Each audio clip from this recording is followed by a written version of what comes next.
Universidad Nacional Experimental de los Llanos Centrales Rómulo Gallego, Unidad Curricular Medicina General a cargo del Dr. Richard Páez. Quien les habla, Eduardo Brito Alcalá, estudiante del segundo año, sección 4. Y el tema que tocaremos hoy es referente a enfermedades cerebrovasculares. Para hablar un poco de enfermedades cerebrovasculares vamos a definir lo que es el cerebro. Y el cerebro es un órgano que se encarga de controlar y centralizar lo que es el sistema nervioso. Además de esto, este órgano tiene vital importancia para nuestros órganos y distintos otros sistemas, ya que este secreta un tipo de hormona, un tipo de sustancia química también llamadas hormonas, que se encargan de dar una respuesta rápida y coordinada. Vamos a dividir nuestro cerebro en 4 grupos importantes o en 4 partes, que va desde telencéfalo, mesencéfalo, diencéfalo y mielencéfalo. Entrando ahora en contexto para entender lo que es la enfermedad cerebrovascular, vamos a definir 4 conceptos básicos, que va desde el trombo, y el trombo no es más que un coágulo de sangre que impide el flujo sanguíneo a través del torrente sanguíneo. Este se encuentra alrededor de la pared de los vasos y este puede ocasionar un bloqueo que puede ir desde parcial hasta un bloqueo total.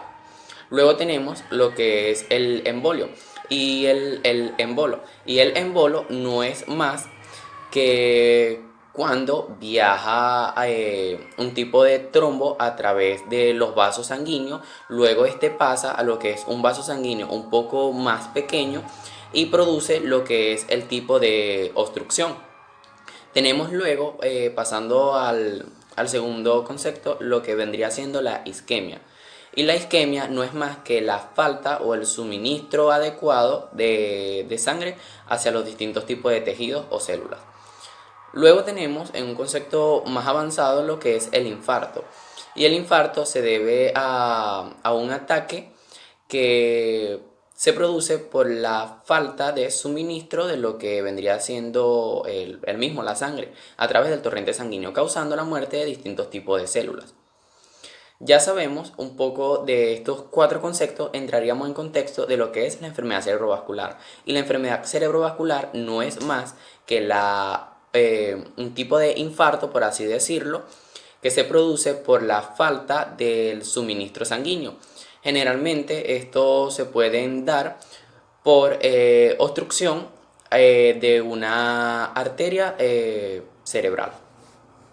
Entre los distintos tipos de SB tenemos el SB por trombosis, que es parecido al infarto del miocardio, con la diferencia que en este caso se produce por una obstrucción de una arteria cerebral, mientras que en el infarto al miocardio es debido a una obstrucción de una arteria coronaria. Luego tenemos a lo que es el SB por embolia, y esto se debe a un embolo que es producido específicamente en la aurícula a izquierda del corazón.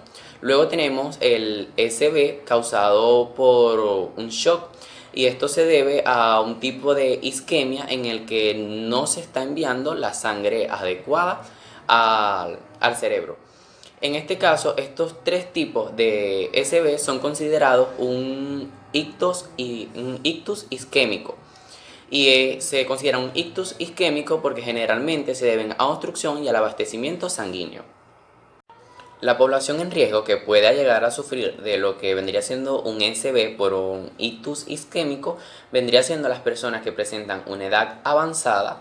Puede presentar también personas en un cuadro de diabetes, de hipertensión arterial, de obesidad o incluso de tabaquismo.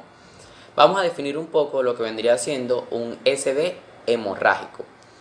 Aparte del SB ictus isquémico, que es el responsable en el 85% de los casos, tenemos el hemorrágico. Y el hemorrágico se da por la ruptura y se produce por la debilidad de las arterias cerebrales.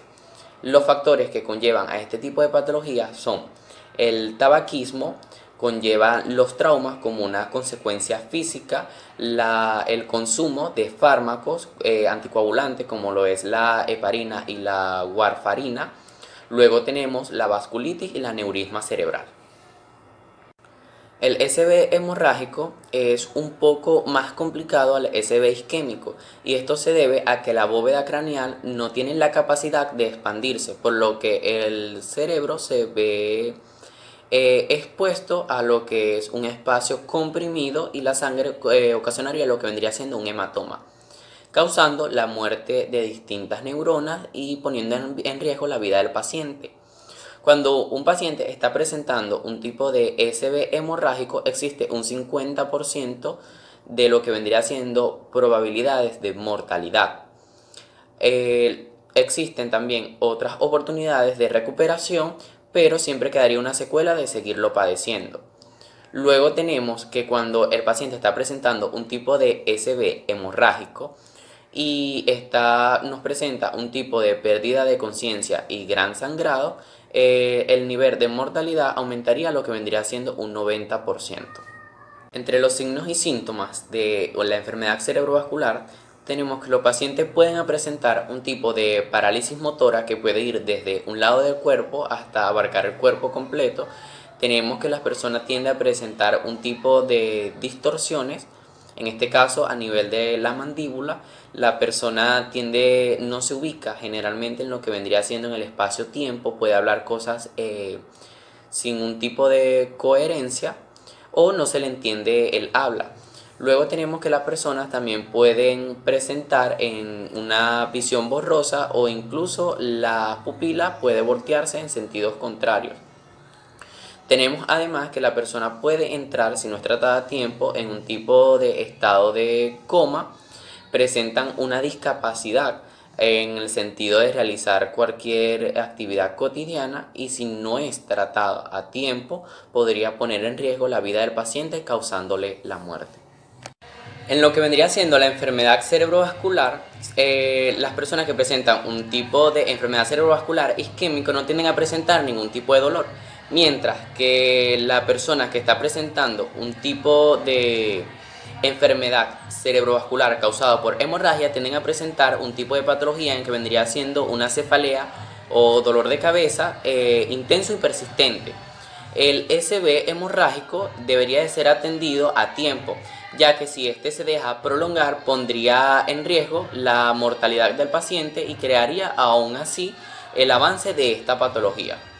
En el tratamiento referente a lo que vendría siendo el SB, en el SB isquémico se utiliza un tipo de fármaco llamado trombolítico que se encarga de destruir los trombos y el embolo para mejorar la circulación sanguínea acabando con la isquemia, mientras que en el quirúrgico es utilizado en el SB hemorrágico para así extirpar los coágulos sanguíneos que están impidiendo en este tipo de casos. Esto fue todo nuestro video y para más conocimiento dejar los comentarios aquí abajo. Muchas gracias.